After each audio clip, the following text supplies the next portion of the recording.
এগুলোই তো ভালোবাসি। 450 good morning everyone and welcome back to the channel.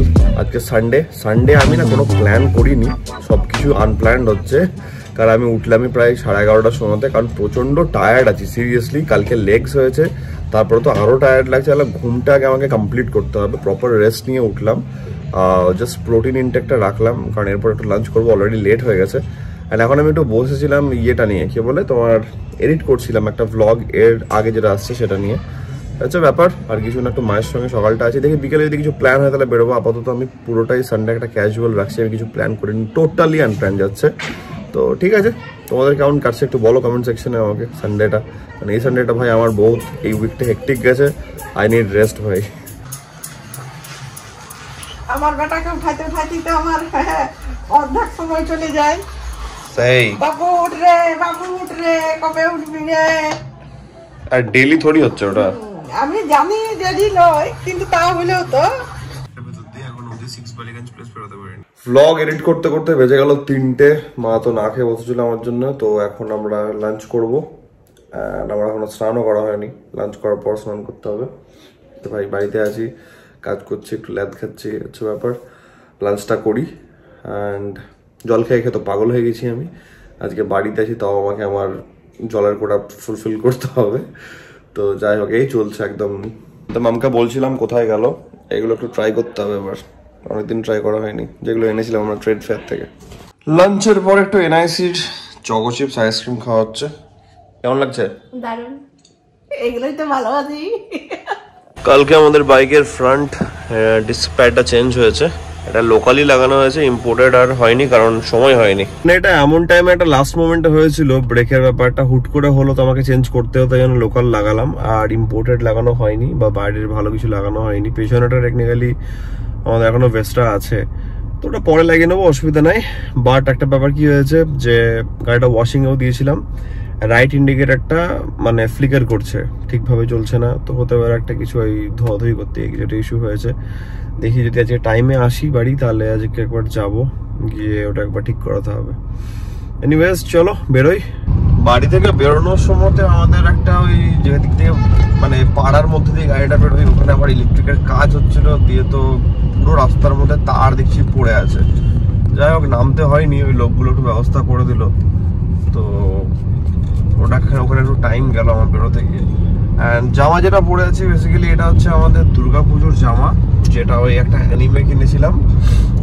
এটা হচ্ছে তোমার কাকাশির ওই জামাটা। যাই হোক, বেরোলাম তো ইএম বাইপাসে অ্যাবনর্মাল জ্যাম, জানি না কেন এত ট্রাফিক, ভগবান জানে, বাট ভালো ট্রাফিক আছে। কারণ নর্মালি সানডেতে ট্রাফিক থাকে, বাট ইএম বাইপাসে এত ট্রাফিক থাকে না বেসিক্যালি। যাই হোক, তোমরা ট্রেড ফেয়ারের ভ্লগটা কেমন এনজয় করলে একটু আমাকে বলো কমেন্টে। আমি তো ফার্স্ট টাইম গেছিলাম, আমার ভালো লেগেছে, যতটা ডেসক্রিপটিভ ওয়েতে দেখাতে পেরেছি দেখিয়েছি। হ্যাঁ, ডেফিনেটলি একটু লেট হয়েছে ভ্লগটা আপলোড করতে, বাট ওভারঅল কেমন লেগেছে আমাকে জানিও।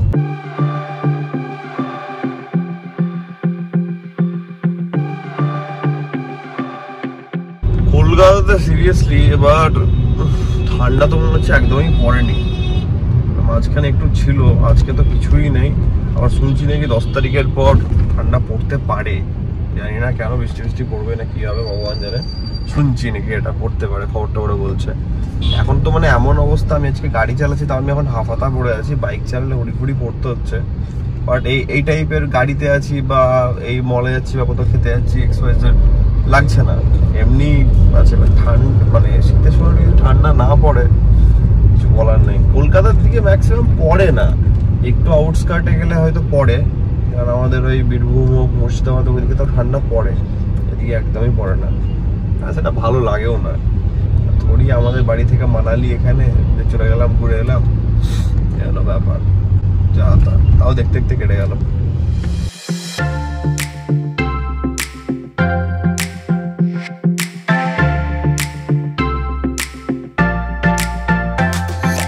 আজকে ফার্স্ট টাইম আসছি আমি দেশপ্রিয় পার্কের তো কোনো কারণ নেই, জাস্ট সব দিনই এনজয় করা উচিত আমাদের। অ্যান্ড কিছু কিছু স্পেশাল দিন থাকতে পারে যেগুলোতে একটু বেশি এনজয় করা উচিত। তো যাই হোক, এলাম যাবো একটু পারফেক্ট টাইমিংই হয়ে গেছে, মানে একদম অফিসিয়াল যেটাকে বলে ডিনার টাইম, অলমোস্ট 7। তো এরপর একটু যাবো, এদিক ওদিক প্ল্যান আছে, যাই দেখি এখানে রদ কি অফার করছে আমাদেরকে, তারপরে দেখা হচ্ছে।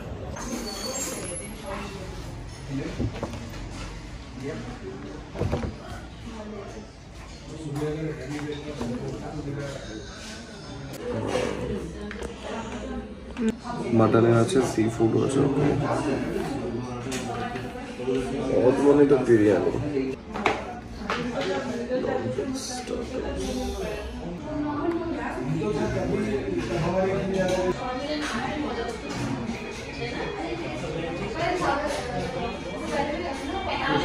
এটা এলো গোশট কাবাব, এখানে চিকেন, এখানে বিরিয়ানি।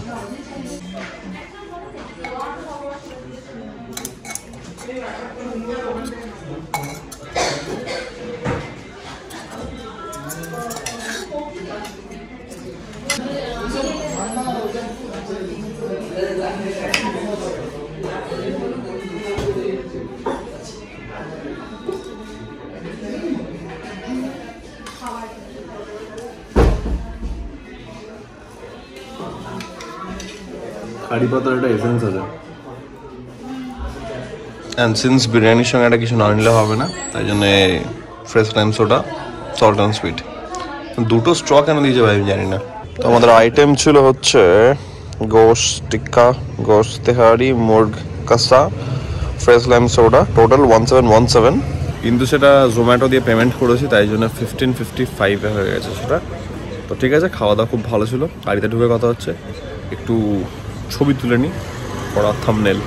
ট্রেনটা স্ট্রেট গিয়ে বাঁ দিক, আবার ডান দিক গিয়ে স্ট্রেট হচ্ছে তোমার দেশপ্রিয় পার্কের মোড়, মানে এটা কাইন্ড অফ ভেতরে আছে একটু। যে বিরিয়ানিটা খেলাম, বিরিয়ানিটার মধ্যে একটা ওদের স্পেশালিটি সিগনেচার জিনিস যেটা দেখলাম সেটা হচ্ছে কি কারি পাতা। তো কারি পাতা ইন জেনারেল আমার একদমই ভালো লাগে না, বাট বিরিয়ানিটাতে কারি পাতা দেওয়াতে আমি বলবো না যে খারাপ লেগেছে, ডেফিনেটলি ভালো ছিল ওটা। অ্যান্ড চিকেনের আইটেমটা খুব ভালো ছিল, 2 পিস ছিল চিকেনটা, একটা লার্জ ব্রেস্টের পিস ছিল, একটা সরি আর একটা লেগ পিস ছিল, আর মাটনটা একদম সফট টেন্ডার ছিল, বিশাল কিছু সাইজ ছিল না, 4 পিস ছিল, ছোটোর মধ্যেই ছিল। আর ফ্রেশ টাইম সোডাটা না নিলে হয় না, কারণ বিরিয়ানি খাচ্ছি এমনি একটু গরম গরম লাগে গলাটা, তো একটা ঠান্ডা কিছু থাকলে ভালো হয়।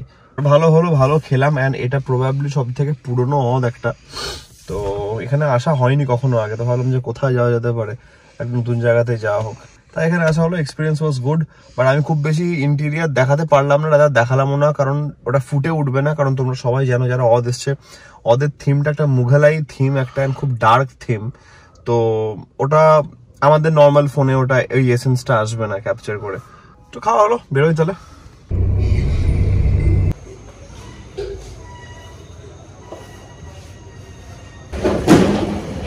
শর্ট হয়েছে নাকি?